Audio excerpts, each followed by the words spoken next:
យើងអាចទៅបាត់ដំណាំយើងហើយដែរអាចទៅបាត់ដំណាំរបស់យើងហ្នឹងគឺយើងជើងខាងការសម្អាតថ្នាក់រៀនឥឡូវខ្ញុំក៏អត់គ្នាចាំស្ដាប់អ្នកគ្រូអានអំណាចអត់គ្នាតា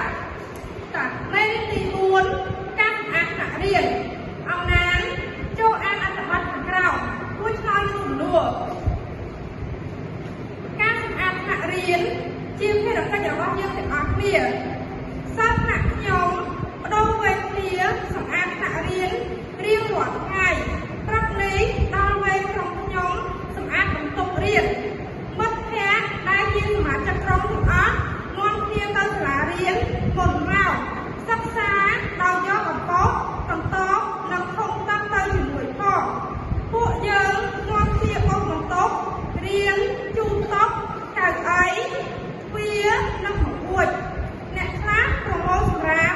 កំទេចកំទីកៅទលីយកទៅចោលក្នុងធុងសម្រាម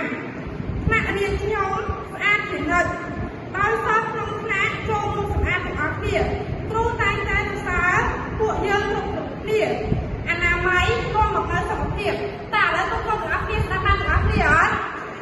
ចាឥឡូវគុំទាំងអស់គ្នាឥឡូវមកចូលរួមអានជាមួយនឹងគ្រូទាំងអស់គ្នាមេរៀនទី4ការសម្អាតថ្នាក់រៀនអំណាចចូលអានអត្ថបទខាងក្រោមគួរឆ្លើយនឹងសំណួរការសម្អាតថ្នាក់រៀនជាភារកិច្ចរបស់យើងទាំងអស់គ្នាសិស្សថ្នាក់ខ្ញុំដល់វេនគ្នាសម្អាតបន្ទប់រៀនរៀងរាល់ថ្ងៃព្រឹកនេះដល់វេនក្រុមខ្ញុំសម្អាតបន្ទប់រៀនមិត្តភ័ក្តិដែលជាសមាជិកក្រុមទាំងអស់នាំគ្នាទៅសាលារៀនមុនមក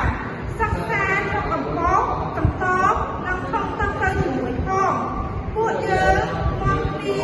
បោះបន្ទប់រៀនជូតតុកៅអីទ្វារនិងបង្អួច